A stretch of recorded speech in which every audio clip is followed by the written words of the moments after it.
नमस्कार दोस्तों, स्वागत है आपका हमारे चैनल विजय रथ हिंदी एकेडमी पर। आज हम सॉल्व करेंगे टेस्ट सीरीज नंबर 9। तो देखते हैं टेस्ट सीरीज का पहला क्वेश्चन क्या है। और ये जो टेस्ट सीरीज चल रही है ये विशेषता असिस्टेंट प्रोफेसर जीआईसी और जीडीसी को ध्यान में रख के चलाई जा रही, जिसमें 120 क्वेश्चन आपके हिंदी के हैं और 30 क्वेश्चन जीएस के हैं, टोटल 150 क्वेश्चन। तो ठीक है, आज सॉल्व करेंगे हम टेस्ट संख्या 9। क्या है हमारा पहला क्वेश्चन? पहला क्वेश्चन है हमारा, संधि करने में का, खा, टा, ठा, पा, फा के पूर्व आया हुआ विसर्ग हमेशा परिवर्तित होता है। किस में परिवर्तित होता है? शा में, तालव्य शा, मूर्धन्य शा या दंत शा में। तो किस में होता है आपका ये? अच्छा, एक चीज़ आप ये ध्यान देंगे कि ये जितने शा हैं इसमें आप हलंत लगाएंगे। आंसर हो जाएगा आपका बी, शा में होता है। बढ़ेंगे नेक्स्ट क्वेश्चन की ओर, देखेंगे क्या है हमारा नेक्स्ट क्वेश्चन।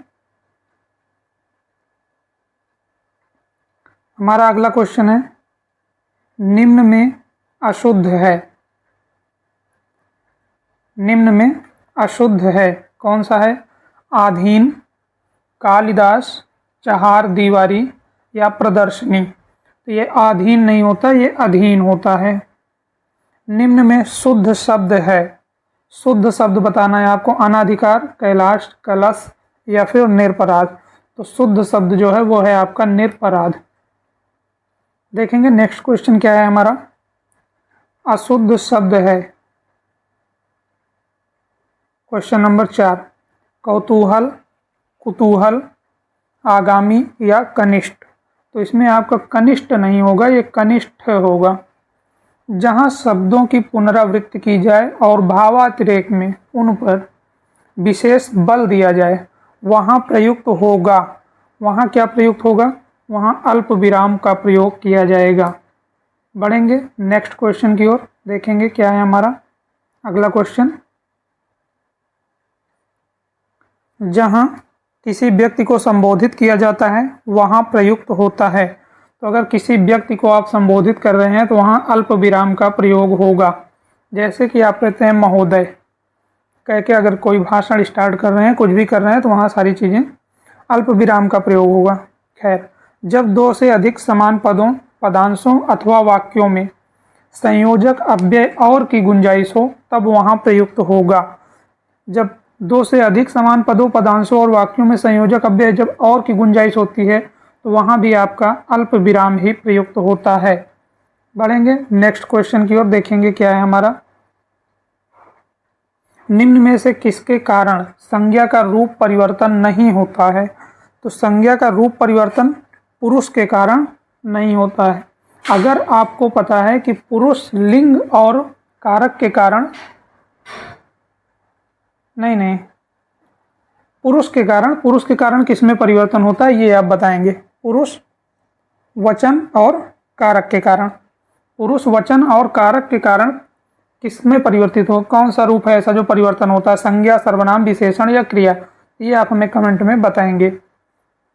क्रिया या आधार को सूचित करने वाली संज्ञा या सर्वनाम के स्वरूप को कहते हैं। क्रिया या आधार को जो सूचित करने वाली संज्ञा है उसे अधिकरण कारक कहते हैं। बढ़ेंगे नेक्स्ट क्वेश्चन की ओर, देखेंगे क्या है हमारा क्वेश्चन।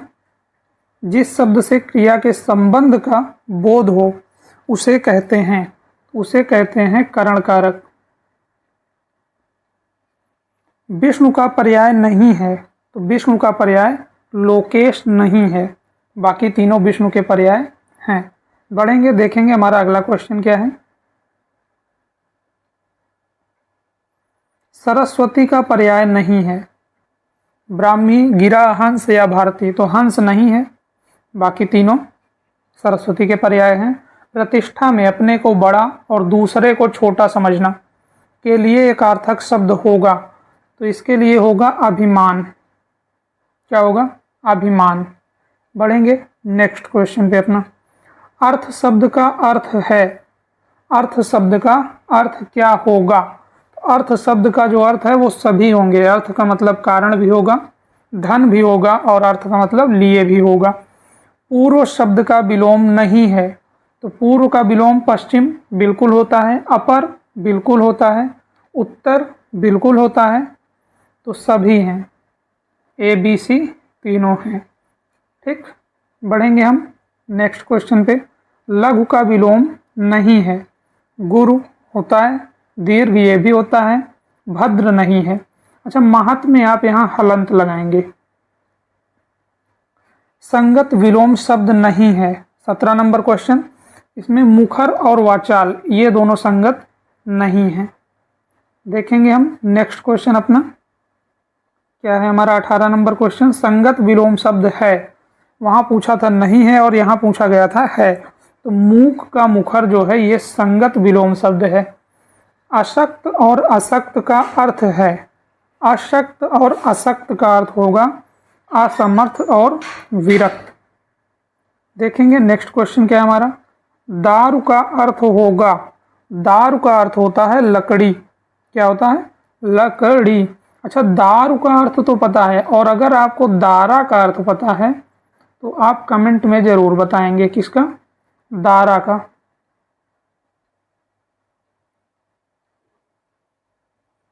यहाँ लिख देता हूँ दारा, ये। ठीक, अगर दारा का अर्थ पता है तो आप कमेंट में जरूर बताएंगे। बढ़ेंगे आगे हम। शिल्प विधि की दृष्टि से हिंदी की प्रथम मौलिक कहानी है रामचंद्र शुक्ल कृत 11 वर्ष का समय। कथन किसका है? तो ये कथन लक्ष्मी नारायण लाल का है। बढ़ेंगे नेक्स्ट क्वेश्चन पे। आपत्तियों का पहाड़ कहानी के रचनाकार हैं, इसके रचनाकार हैं केशव प्रसाद सिंह। किसकी रचना है? केशव प्रसाद सिंह की है। देखेंगे अगला क्वेश्चन क्या है। प्रेमचंद की कहानी नहीं है, प्रेमचंद की कहानी कौन सी नहीं है ये हम देखेंगे अगले पेज पे। ये रहा आपका ऑप्शन, तावान, पति का पवित्र प्रेम, नशा और रियासत का दीवान। तो पति का पवित्र प्रेम नहीं है। जयशंकर प्रसाद की कहानी नहीं है, कौन सी कहानी नहीं है इनकी? पनघट, पनघट इनकी कहानी नहीं है। बढ़ेंगे आगे, देखेंगे क्या है हमारा। उग्र की रचनाओं को घासलेटी साहित्य कहने वाले साहित्यकार ने किस पत्रिका का संपादन किया है? तो उसने किस पत्रिका का उन्होंने संपादन किया? विशाल भारत। अगर आपको पता है कि उग्र की रचनाओं को घासलेटी साहित्य किसने कहा था तो ये आप कमेंट में जरूर बताइएगा। राहु सांकृत्यायन कृत वोल्गा से गंगा की विधा क्या है? वोल्गा से गंगा, आपसे विधा पूछी जा रही है तो इस पर आप यात्रा वृत्तांत पे नहीं जाएंगे क्योंकि ये कहानी है वोल्गा से गंगा। देखेंगे अगला क्वेश्चन क्या है हमारा। अमृत राय किस कहानी आंदोलन के प्रवर्तक थे? अमृत राय सहज कहानी आंदोलन के प्रवर्तक थे। पूरा पूरा सच बोलना आत्मकथा या जीवनी लेखक की नैतिक ही नहीं सौंदर्य बोध की भी शर्त है। कथन किसका है? ये कथन है मैनेजर पांडे का। बढ़ेंगे नेक्स्ट क्वेश्चन की ओर। क्या है हमारा अगला क्वेश्चन। यशपाल का सिंहावलोकन आत्मकथा कितने भागों में प्रकाशित है? तो यशपाल का जो सिंहावलोकन है वो 3 भागों में प्रकाशित है। रामदरस मिश्र की आत्मकथा का भाग नहीं है, तो रामदरस मिश्र की आत्मकथा का भाग देर सवेर नहीं है। बढ़ेंगे नेक्स्ट क्वेश्चन की ओर, देखेंगे क्या है हमारा अगला क्वेश्चन। भारतेंदु ने इस्लामिक धर्म गुरुओं की जीवनी किस नाम से लिखी है? मिस प्रिंटिंग है इस क्वेश्चन में। यहाँ आप पंच पवित्रता लिखा है, इसे आप पंच पवित्रात्मा करेंगे। क्या लिखेंगे यहाँ? त्रात्मा, ये होगा। ठीक, पंच पवित्रात्मा, और आपका उत्तर भी यही हो जाएगा, पंच पवित्रात्मा। बढ़ेंगे नेक्स्ट क्वेश्चन की ओर। क्या है हमारा। राम कमल राय कृत शिखर से सागर तक में किसकी जीवनी संकलित है? इसमें अज्ञेय जी की जीवनी का संकलन किया गया है। देखेंगे अगला क्वेश्चन क्या है हमारा 33 नंबर। शिव प्रसाद गुप्त कृत पृथ्वी प्रदक्षिणा की विधा पूछ रहा है। पृथ्वी प्रदक्षिणा क्या है? तो जो पृथ्वी प्रदक्षिणा है ये यात्रा वृत्तांत है। हिंदी में संस्मरण लेखन की शुरुआत किस युग से हुई? रीत युग से बिल्कुल नहीं, भारतेंदु युग से बिल्कुल भी नहीं। इसकी शुरुआत द्विवेदी युग से हुई थी। देखते हैं नेक्स्ट पेज पे, ये रहा आपका ऑप्शन सी। तो संस्मरण लेखन की जो शुरुआत हुई वो द्विवेदी युग से हुई थी। प्रबंध मंजरी नामक संस्मरण के रचनाकार हैं। प्रबंध मंजरी जो है वो पद्म सिंह शर्मा की रचना है। देखेंगे अगला क्वेश्चन क्या है हमारा, निम्न में से विष्णु प्रभाकर का संस्मरण नहीं है, तो इनका कौन सा नहीं है? अपने अपने रास्ते नहीं है। अपने अपने रास्ते किसकी रचना है? पता है तो कमेंट कीजिएगा। प्रकाश चंद्र गुप्त का रेखाचित्र नहीं है, तो प्रकाश चंद्र गुप्त का रेखाचित्र रेखा और रंग नहीं है, बाकी तीनों इनके रेखाचित्र हैं। बढ़ेंगे अगले क्वेश्चन की ओर। निम्न में से रेणुका रिपोर्टाज नहीं है, तो रेणुका रिपोर्टाज कौन सा नहीं है? तो वे लड़ेंगे 1000 साल, ये इनका रिपोर्टाज नहीं है। आते जाते दिन नामक डायरी विधा के रचनाकार हैं। आते जाते दिन ये किसकी है? रामदरस मिश्र की रचना है। बढ़ेंगे अगले क्वेश्चन की ओर। क्या है हमारा? थोड़े क्रम ते कहीं अलंकार की रीति, ये पंक्ति संबंधित है। मिस प्रिंट यहाँ भी है। दूल्हा होगा, ला पूरा होना चाहिए, ला यहाँ पे आधा लिखा गया है। क्या होगा आपका ऑप्शन? ये होगा दूल्हा। ठीक, इसे आप सही कर लेंगे और आपका आंसर भी यही हो जाएगा, दूल्हा। थोड़े क्रम ते कहीं अलंकार की रीत दूल्हा की पंक्ति है। केशव ने हिंदी काव्य पाठकों को काव्यांग निरूपण की उस पूर्वदशा का परिचय कराया जो भामा उद्भट के समय में थी। कथन किसका है? कथन ये शुक्ल जी का है। बढ़ेंगे अगले क्वेश्चन की ओर। अवध के पिछले कवियों की भाषा को देखते हुए इनकी ब्रज भाषा विशुद्ध दिखाई पड़ती है। विषय वर्णन की प्रणाली भी मनोहर है। ये वास्तव में एक उत्कृष्ट कवि थे।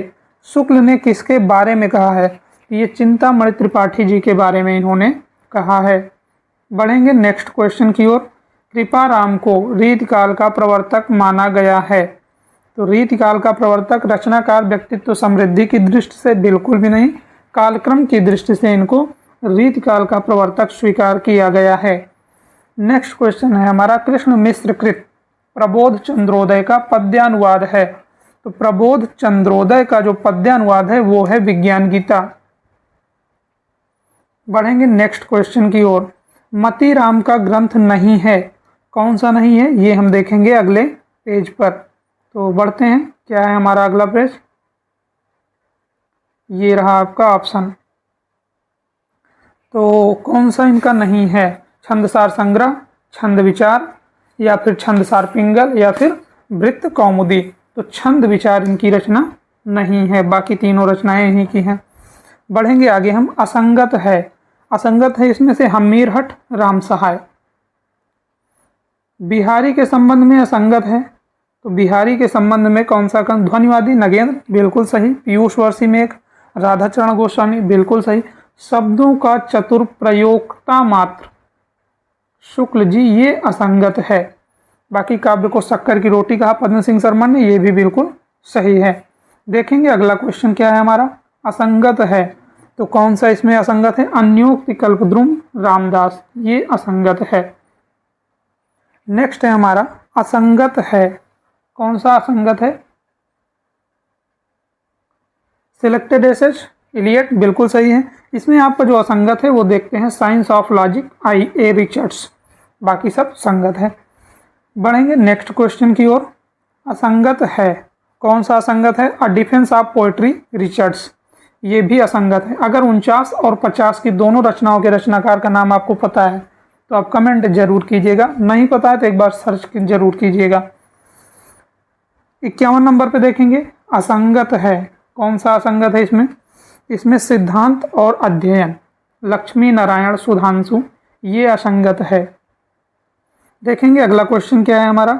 मेघ संकुल आकाश की तरह जिसका भविष्य घिरा हो उसकी बुद्धि को तो बिजली के समान चमकना ही चाहिए, किसका कथन है? शिखर स्वामी का कथन है। देखेंगे अगला क्वेश्चन क्या है हमारा। किसी संबंध से बचने के लिए अभाव जितना बड़ा कारण होता है, अभाव की पूर्ति उससे बड़ा कारण बन जाती है। कथन किस नाटक से लिया गया है? तो ये जो कथन है वो आषाढ़ का एक दिन से लिया गया है। बढ़ेंगे नेक्स्ट क्वेश्चन की ओर। देखेंगे क्या है हमारा अगला क्वेश्चन। ज्वाला बिरह वियोग की रही कलेजे छाए, प्रेमी मन माने नहीं दर्शन से अकुलाए। पंक्ति किसकी है? तो ये पंक्ति मैला आंचल से ली गई है। अगला क्वेश्चन क्या है हमारा। असंगत है। कौन सा असंगत है? एक नीला आईना नागार्जुन का नहीं है। बढ़ेंगे अगले क्वेश्चन की ओर। खेतों में काम करते हुए गाने वाले गीत भी समय असमय का ख्याल करके गाए जाते हैं। पता है कि नहीं आपको? कथन अच्छा है। खेतों में काम करते हुए गाए जाने वाले गीत भी समय असमय का ख्याल करके गाए जाते हैं। ये रसप्रिया से लिया गया है।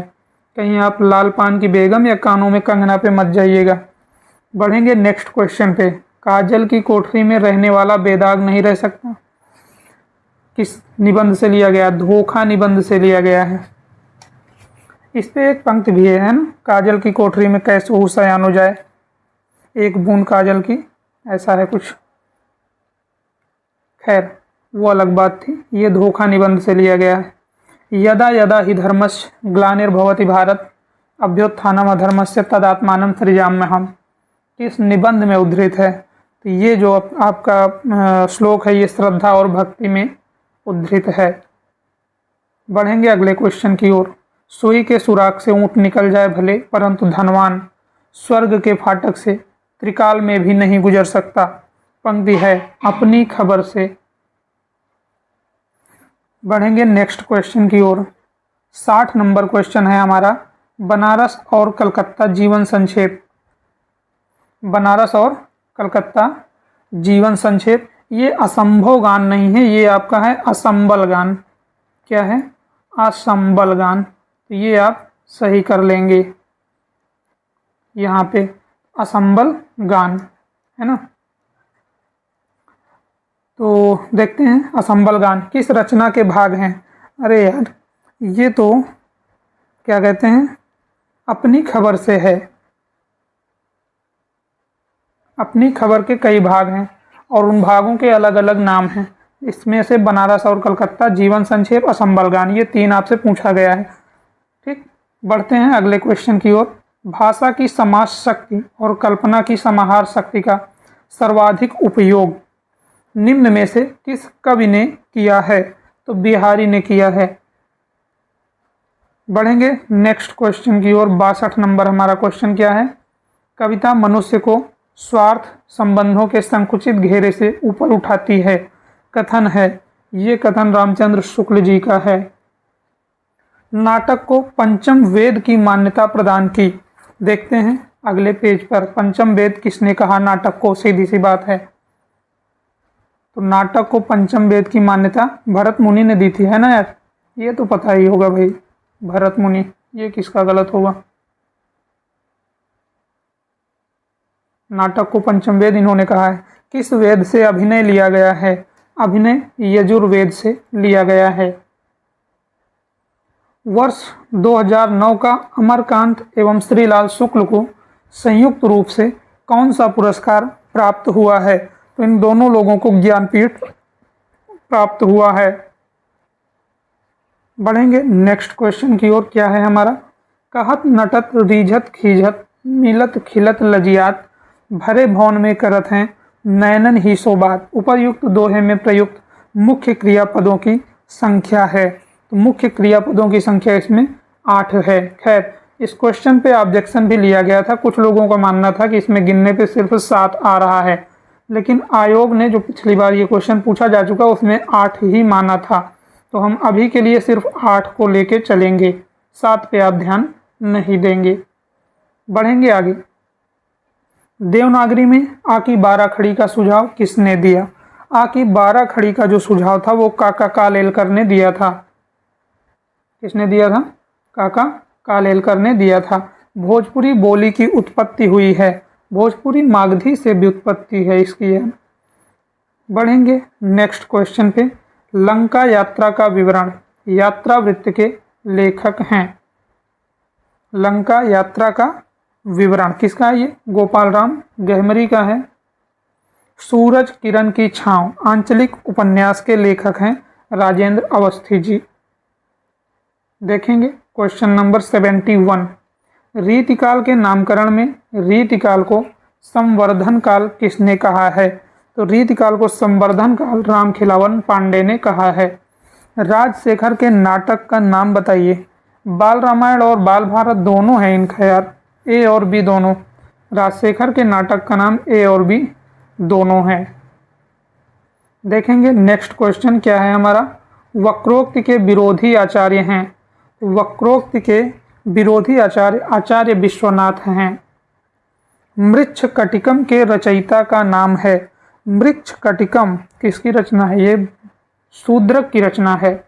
मृच्छकटिकम किसकी है? शूद्रक की। बढ़ेंगे 75 पे। क्या था हमारा 75 नंबर क्वेश्चन। रामदरस मिश्र को आग की हंसी कविता संग्रह के लिए किस वर्ष साहित्य अकादमी प्राप्त हुआ था? 2015 में प्राप्त हुआ था।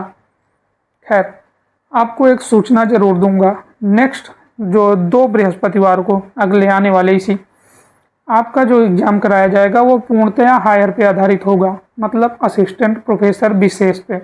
अगर आप सम्मिलित होना चाहते हैं तो आप जिसान market, Durga Puja park, police चौकी के पीछे गोविंदपुर जरूर आइए। सम्मिलित होकर अपना मूल्यांकन आप कर सकते हैं। बढ़ेंगे नेक्स्ट क्वेश्चन की ओर। हिंदी की कालजयी पत्रिका। हिंदी की कालजयी पत्रिका हंस को राजेंद्र यादव ने किस वर्ष पुनर्जीवित किया? 1986 में से पुनर्जीवित किया गया था। सरस्वती पत्रिका को किसने कहा मेरे बाल्यकाल की अतिरिक्त ज्ञान की एकमात्र साधिका है? ये कथन बाबू गुलाब राय का है। तीसरी सत्ता उपन्यास के लेखक का क्या नाम है? तीसरी सत्ता गिरिराज किशोर का है। बढ़ेंगे नेक्स्ट क्वेश्चन की ओर। क्या है हमारा देखेंगे 79 नंबर। हाँ 79 ही था ना। हाँ, सूफी काव्य यूसुफ जुलेखा की भाषा कौन सी है? तो यूसुफ जुलेखा की जो भाषा है वो जनपदीय अवधी है। लल्लू लाल की रचना सुख सागर किस प्रकार का ग्रंथ है? तो सुख सागर जो है वो लल्लू लाल का एक धार्मिक ग्रंथ है। बढ़ेंगे नेक्स्ट क्वेश्चन की ओर। गारसा दत्तासी के इतिहास में 738 कवि हैं, जिनमें हिंदी के कितने हैं? हिंदी के 72 कवि इसमें सम्मिलित किए गए थे। महेश दत्त शुक्ल द्वारा रचित भाषा काव्य संग्रह का प्रकाशन वर्ष है? तो महेश दत्त शुक्ल द्वारा रचित जो भाषा काव्य संग्रह है वो 1873 ईस्वी में आया था। बढ़ेंगे नेक्स्ट क्वेश्चन की ओर। देखेंगे क्या है हमारा 83 number. A history of Hindi literature अंग्रेजी भाषा में किसका है? FEK। FEK को अगर आप मिला के पढ़ेंगे तो फेंक हो जाता है ना। A history of Hindi literature फेंक महोदय का है। मिश्र बंधु विनोद कितने भागों में विभक्त है? तो ये 4 भागों में डिवाइड है। खैर, ये 4 भागों में है, बट ये किस सन में आया था अगर आपको पता है तो आप कमेंट में ज़रूर बताइएगा। बढ़ेंगे नेक्स्ट क्वेश्चन की ओर। हिंदी साहित्य का वृहद इतिहास का 16वां भाग क्या है?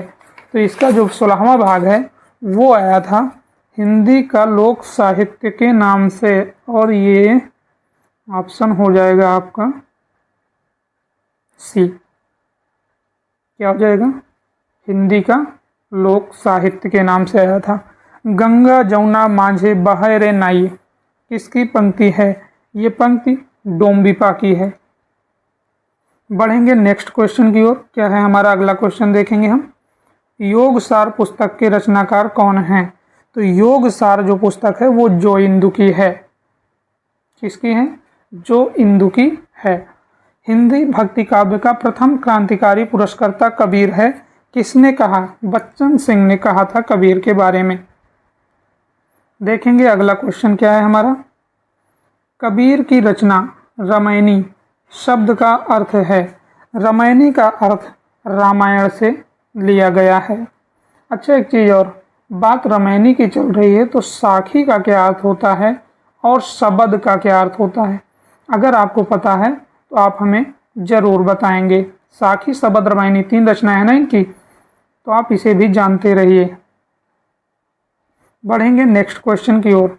सिद्धांत बोध के रचनाकार हैं। सिद्धांत बोध अक्षर अनन्य की रचना है। बढ़ेंगे नेक्स्ट क्वेश्चन पे अपने। क्या है हमारा? अलख दरीबा दादू दयाल से किस प्रकार संबंधित है? अलख दरीबा इनका समाधि स्थल है, सत्संग स्थल है, सॉरी, क्या ये सत्संग स्थल है। देहा भीतर श्वास है, श्वासे भीतर जीव, जीवे भीतर वासना, किस विधि पाइये पीऊ, किसकी काव्य पंक्ति है? तो ये काव्य पंक्ति बाबा लाल की है। बढ़ेंगे नेक्स्ट क्वेश्चन की ओर। राम कुमार वर्मा ने सूफी या प्रेम मार्गी शाखा के प्रथम रचना के रूप में स्वीकार किया है। तो राम कुमार वर्मा ने चंदायन को स्वीकार किया है। चंदायन के रचनाकार कौन हैं? ये आप कमेंट में बताइएगा। खैर, नूर मोहम्मद कृत अनुराग बांसुरी में प्रयुक्त छंद है। तो नूर मोहम्मद कृत जो अनुराग बांसुरी है उसमें 12वें चौपाई छंद का प्रयोग किया गया है। 7वें आलवार कुलशेखर किसके अनन्य भक्त थे? तो ये राम के अनन्य भक्त थे। बढ़ेंगे अगले क्वेश्चन की ओर। क्या है हमारा अगला क्वेश्चन? कौन से विद्वान तुलसीदास का जन्म सूकर खेत को नहीं मानते हैं? यानी किसने तुलसी का जन्म सूकर खेत स्वीकार नहीं किया है? देखते हैं ऑप्शन, किसने नहीं स्वीकार किया है। तो इसमें से शुक्ल जी ने नहीं स्वीकार किया है। बाकी तीनों आचार्यों का जो मत है वो एक ही है। किसने कहा लाज नावत आपको दौरे आयऊं साथ, धिक धिक ऐसे प्रेम को कहा कहूँ मैं नाथ। पंक्ति किसकी है? तो ये पंक्ति जो है वो रत्नावली की है। बढ़ेंगे नेक्स्ट क्वेश्चन पे। क्या है हमारा अगला क्वेश्चन? तुलसीदास कृत रामचरितमानस में कितने दोहे हैं? तुलसीदास कृत रामचरितमानस में टोटल 1074 दोहे हैं। अलंकार योजना के संबंध में तुलसीदास को किसने उत्प्रेक्षाओं का बादशाह कहा है? तो तुलसी को उत्प्रेक्षाओं का बादशाह किसने कहा था? उदय भानु सिंह ने कहा है। ऊ से उत्प्रेक्षा और ऊ से उदय भानु सिंह दोनों लगभग मैच करता है। अगर याद नहीं होता तो ये भी आप याद रखेंगे, हो सकता है 90% काम कर जाए। जैसे कि इस ऑप्शन में सिर्फ उदय भानु सिंह है ऊ से, है ना। बढ़ेंगे आगे। नाभादास कृत अष्टयाम में दोहा चौपाई शैली में राम सीता का वर्णन किस भाषा में हुआ है? ये भी क्वेश्चन मिसप्रिंट था। हमें यहाँ जो डालना था वो ये था कि गद्य भाषा में। किस भाषा में? गद्य भाषा में, क्योंकि गद्य और पद्य दोनों में अलग अलग हुआ है। एक में ब्रज में हुआ है और एक में क्या कहते हैं अवधि में हुआ है। तो यहाँ वो ऐड नहीं किया गया है। तो आप क्या करेंगे? नाभादास कृत अष्टयाम में दोहा चौपाई शैली में राम सीता का वर्णन किस भाषा में हुआ है? क्योंकि दोनों एक साथ पूछ रहा है पूरे अष्टयाम में, तो आप ऑप्शन बनाएंगे ए, बी दोनों। ये हटा देंगे, क्या हो जाएगा आपका? ए बी दोनों। ये होगा आपका उत्तर, है ना। ए बी दोनों हो जाएगा। बढ़ते हैं अगले क्वेश्चन पे, इसे आप विशेष ध्यान देंगे।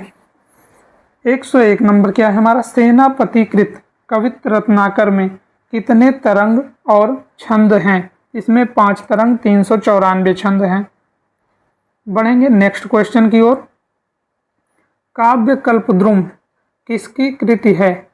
काव्य कल्पद्रुम, तो काव्य कल्पद्रुम के रचनाकार हैं सेनापति। हनुमान नाटक किसकी कृति है? हृदय राम की है ये। बढ़ेंगे हम आगे। पहरे राम तुम्हारे सोवत मैं मतिमंद अंध नहीं जोवत किसकी पंक्ति है?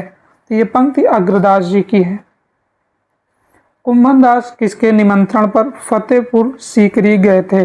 अकबर ने बुलाया था यार इनको, है ना। क्या कहा था इन्होंने? आवत जात पनहिया टूटी बिसर गए हरिनाम, है ना। संतन को कहाँ सीकरी सो काम, आवत जात पनहिया टूटी बिखर गए हरिनाम। खैर बढ़ते हैं आगे। सूरदास कृत भ्रमर गीत को किसने ध्वनि काव्य कहा है? रामचंद्र शुक्ल जी ने कहा है। उपन्यास कोहबर की शर्त पर कौन सी फिल्म बनी? खैर फिल्म तो आपने देखा ही होगा, नहीं भी देखा है तो नाम सुना ही होगा। नदिया के पार। बढ़ते हैं हम आगे। क्या है हमारा 108 नंबर क्वेश्चन। किस लेखक को कठिन गद्य का प्रेत कहा जाता है? तो कठिन गद्य का जो प्रेत कहा जाता है वो अज्ञेय जी को कहा जाता है। मैथिली शरण गुप्तकृत साकेत पर कौन सा पुरस्कार प्राप्त है? साकेत पर मंगला प्रसाद पारितोषिक मिला था। देखेंगे हम नेक्स्ट क्वेश्चन अपना। धर्मवीर भारती की धर्मयुग पत्रिका का संपादन कहाँ से होता था? तो धर्मयुग पत्रिका का जो संपादन था वो बम्बई से होता था। देखते हैं अगला क्वेश्चन क्या है हमारा। किस पत्रिका के दूसरे पृष्ठ पर लिखा होता था, खींचो न कमानों को न तलवार निकालो, जब तोप मुकाबिल हो तो अखबार निकालो? किस में लिखा रहता था ये? मतवाला पत्रिका पे छपता था ये कोटेशन। बढ़ेंगे नेक्स्ट क्वेश्चन पे। क्या है हमारा। अब और नहीं किसकी काव्यकृति है? अब और नहीं ओम प्रकाश वाल्मीकि की पंक्ति है, रचना है इनकी। रूप दर्शन रूपरेखा किसकी गजल संग्रह है? रूप दर्शन और रूपरेखा दोनों हरिकृष्ण प्रेमी की गजल संग्रह है। बढ़ेंगे नेक्स्ट क्वेश्चन की ओर। नंगापन अंधापन होने के खिलाफ एक सख्त कार्यवाही है, किसकी काव्य पंक्ति है? तो ये काव्य पंक्ति धूमिल की है। लोकतंत्र को जूते की तरह लाठी में लटकाए भागे जा रहे हैं, सभी सीना फुलाए, किसकी काव्य पंक्ति है? ये काव्य पंक्ति है सर्वेश्वर दयाल सक्सेना की। ऑप्शन हो जाएगा आपका डी। क्या हो जाएगा? ऑप्शन डी हो जाएगा। हाँ तुम मुझसे प्रेम करो जैसे मछलियां लहरों से करती हैं, किसकी काव्य पंक्ति है? तो ये काव्य पंक्ति शमशेर की है। दुनिया रोज बनती है किसकी काव्य कृति है? ये आलोक धनवा की है। काव्य कृति है दुनिया रोज बनती है किसकी? आलोक धनवा की। बढ़ते हैं नेक्स्ट क्वेश्चन पे। देखते हैं क्या है हमारा अगला क्वेश्चन। मुक्तिबोध ने प्रणय जीवन का प्रसंगबद्ध रसवादी कवि किसे कहा है? शमशेर को ही कहा है। मुझसे प्रेम करो, हाँ तुम मुझसे प्रेम करो जैसे मछलियां लहरों से करती हैं, पंक्ति भी इन्हीं की थी और इनको प्रणय जीवन का प्रसंगबद्ध रसवादी कवि मुक्तिबोध ने कहा है। क्वेश्चन ऐसे भी पूछा जा सकता है कि शमशेर को प्रणय जीवन का प्रसंगबद्ध रसवादी कवि किसने कहा है? तो मुक्तिबोध ने कहा है। खैर, अज्ञेय का अंतिम काव्य संग्रह कौन सा है? तो अज्ञेय का जो अंतिम काव्य संग्रह है वो ना तो सुनहरे शैवाल है, ना महावृक्ष के नीचे है और ना इसमें से पूर्वी है, तो इनमें से कोई नहीं। इनका अंतिम काव्य संग्रह कौन सा है? अगर पता है तो कमेंट में जरूर बताइएगा। बढ़ते हैं नेक्स्ट क्वेश्चन की ओर। चौथा सप्तक का प्रकाशन किस वर्ष हुआ? तो जो चौथा सप्तक था उसका प्रकाशन हुआ था 1979 में। पटाका किस देश की मुद्रा है? तो ये जो पटाका है ये मकाऊ देश की मुद्रा है। खैर 121 से आपका स्टार्ट होता है जीएस, जो 30 क्वेश्चन आपको दिए जाते हैं। बढ़ेंगे हम अगले क्वेश्चन पे। क्या है हमारा। निम्न में से कौन सी सर्वोच्च न्यायालय के न्यायाधीश की सेवानिवृत्ति की सही आयु है? 65 वर्ष। क्या है? 65 वर्ष। खैर, नियंत्रक एवं महालेखा परीक्षक किसे लेखा परीक्षा रिपोर्ट प्रस्तुत करते हैं? राष्ट्रपति को करते हैं। देखते हैं अगला क्वेश्चन क्या है हमारा। महात्मा गांधी दक्षिण अफ्रीका में किस वर्ष में पहुंचे थे? तो दक्षिण अफ्रीका ये 1893 ईस्वी में पहुंचे थे। विजय स्तंभ कहाँ स्थित है? चित्तौड़गढ़। बढ़ेंगे अगले क्वेश्चन पे। निम्न में से दिल्ली का पहला सुल्तान कौन था? तो दिल्ली का जो पहला सुल्तान था वो था कुतुबुद्दीन ऐबक। कुतुबुद्दीन ऐबक। भारतीय संविधान के अनुच्छेद 368 का संबंध किससे है? तो अनुच्छेद 368 जो है वो संविधान संशोधन प्रक्रिया से है।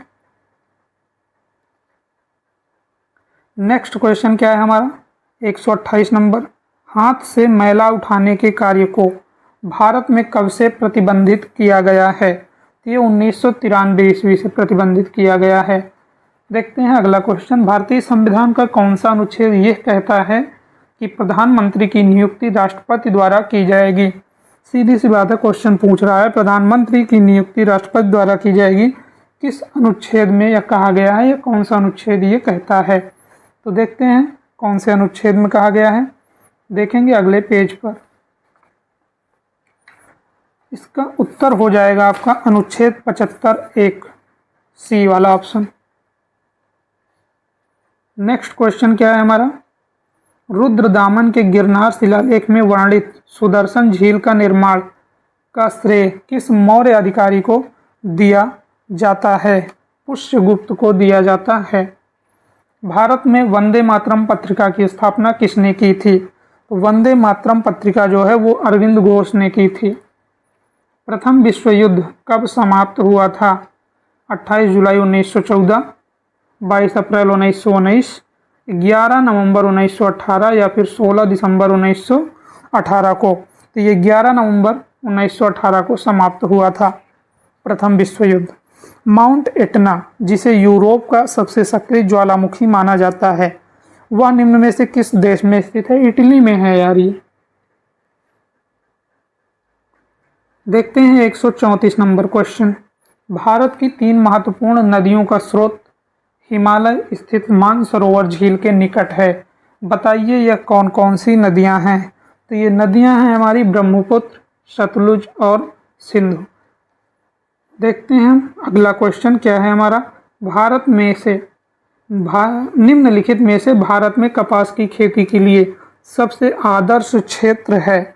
तो कपास की खेती के लिए सबसे आदर्श क्षेत्र दक्कन का पठार है। निम्न में से किस शहर को राजस्थान का सफ़ेद शहर कहा जाता है। उदयपुर को राजस्थान का सफ़ेद शहर कहा जाता है। बढ़ेंगे अगले क्वेश्चन की ओर। क्या है हमारा अगला क्वेश्चन, भारत में प्रथम आर्थिक जनगणना किस वर्ष में की गई। तो भारत में प्रथम आर्थिक जनगणना 1977 ईस्वी में की गई। योजना आयोग के अंतिम उपाध्यक्ष कौन थे। मोंटेक सिंह अहलूवालिया, श्यामल घोष, आर.पी. सिन्हा या फिर विनय कोहली। तो उत्तर हो जाएगा आपका मोंटेक सिंह अहलूवालिया ए। निम्न में से सांख्यिकी का जनक किसे कहा जाता है। सांख्यिकी का जनक R.A. फिशर को कहा जाता है। देखेंगे अगला क्वेश्चन क्या है हमारा, ताजमहल को किसके प्रभाव का खतरा है। तो ताजमहल को SO2 के प्रभाव का खतरा है। बढ़ेंगे अगले क्वेश्चन की ओर।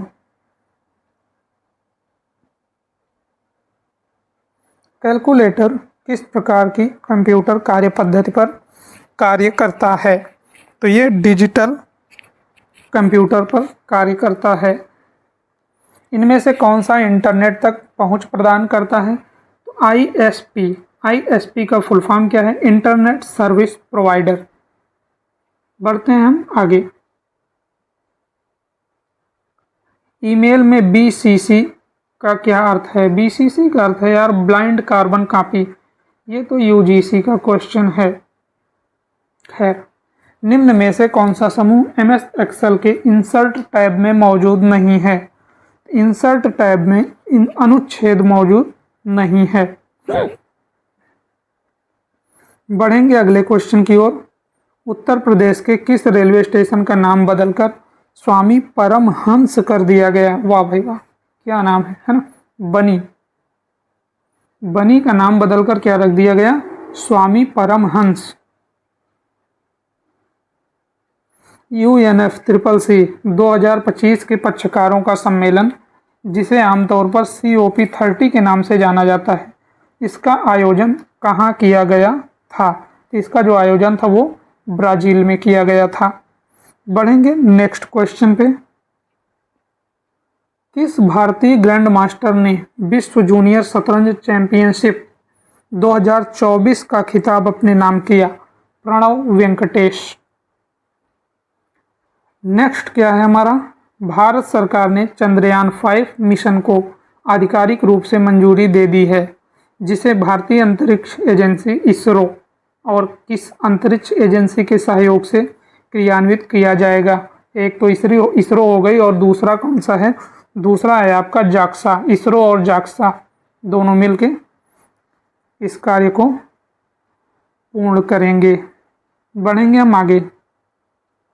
हाल ही में किस राज्य सरकार ने बहुविवाह निषेध विधेयक 2025 को मंजूरी देकर एक ऐतिहासिक कदम उठाया है जिसमें 7 साल की सजा का प्रावधान है? तो भाई असम सरकार ने उठाया है, ध्यान रखेंगे।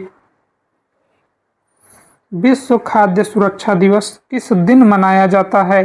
तो विश्व खाद्य सुरक्षा दिवस 7 जून को मनाया जाता है। उम्मीद करता हूँ प्रश्नोत्तरी आपको अच्छी लगी होगी और असिस्टेंट प्रोफेसर के लेवल की ही रही होगी। नेक्स्ट पेपर आपका टोटली असिस्टेंट प्रोफेसर पे आधारित होगा, उसमें ना कि वो व्याकरण वगैरह नहीं होंगे, तो आप जरूर सम्मिलित होइए। खैर, अगर प्रश्नोत्तरी अच्छी लगी तो लाइक, शेयर और सब्सक्राइब भी कर दीजिएगा। ठीक है, मिलते हैं अगले प्रश्नोत्तरी के साथ।